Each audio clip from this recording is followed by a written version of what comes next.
दोस्तों, आपने फिल्मों में तो बहुत से कैदियों को जेल से भागते हुए देखा होगा। क्या आपने कभी असल जिंदगी में कैदियों को भागते देखा है? अगर नहीं, तो चलिए आज हम आपको ले चलते हैं एक ऐसे कैदी के पास जिसने नामुमकिन को भी मुमकिन कर दिखाया है। एक ऐसा कैदी जिसे दुनिया में कोई कैद करके नहीं रख सकता।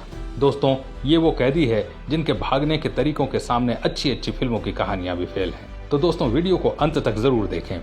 चलिए ले चलते हैं आपको अल्काट्राज़ में।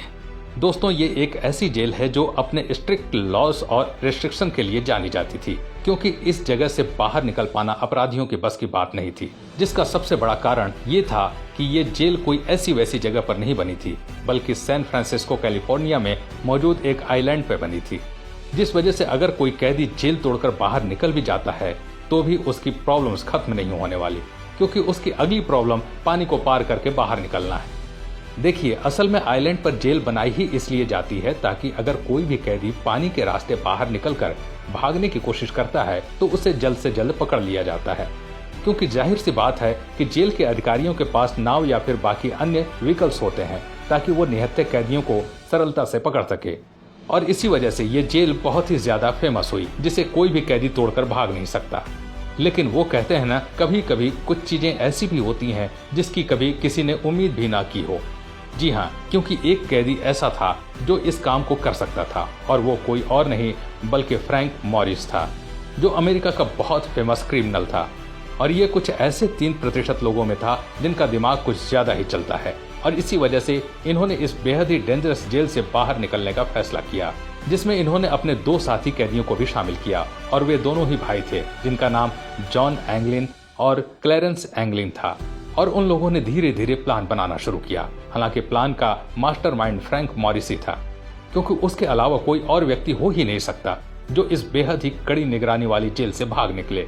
देखिए, आपको बता दें कि मॉरिस ने सबसे पहले ड्रिल बिट्स कलेक्ट करने शुरू की थी, और फिर उन्होंने वैक्यूम क्लीनर की सहायता से अपने दिमाग में कुछ ऐसी कारस्तानी की कि पूरी तरह से ड्रिलिंग मशीन की तरह चलने लगी।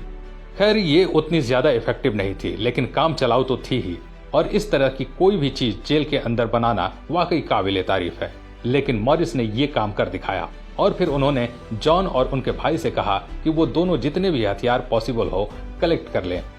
जिस चीज को करने में उन्हें पूरे 6 महीने लग गए। और वहीं दूसरी तरफ मॉरिस हर रोज दीवार पर छेद करना शुरू कर देते थे। परंतु इधर सबसे बड़ी दिक्कत ये थी कि दीवार पर छेद करते वक्त बहुत ही ज्यादा आवाज होती थी। जिस चीज से बचने के लिए उन्होंने छेद करने का ऐसा टाइम चुना जिस वक्त जेल में मौजूद सभी लोग दूसरे कामों में बिजी होते थे। और अंत के आते ही उन्होंने वॉल में छेद करना शुरू कर दिया। मगर इन्होंने देखा कि वॉल टूटना शुरू हो गई है और वहां के गार्ड्स को इन पर शक न हो, इस कारण से इन्होंने सीमेंट लगाकर दीवार को चिपकाना शुरू कर दिया। और एक वक्त वो आया जब सीमेंट पूरी तरह से चिपक चुका था, और बाद में उन लोगों ने ये डिसीजन लिया कि वो आज ही इस जगह से बाहर निकलेंगे।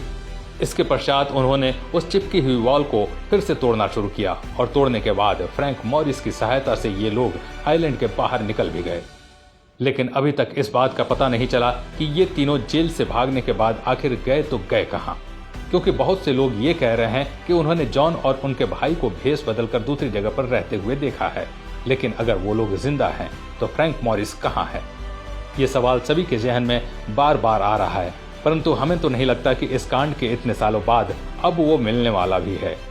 तो दोस्तों, आज के लिए बस इतना ही। इस वीडियो को ज्यादा से ज्यादा शेयर करें। अगर वीडियो पसंद आया तो लाइक कीजिएगा, और ऐसे ही वीडियो देखने के लिए हमारे पेज को फॉलो जरूर करें। धन्यवाद।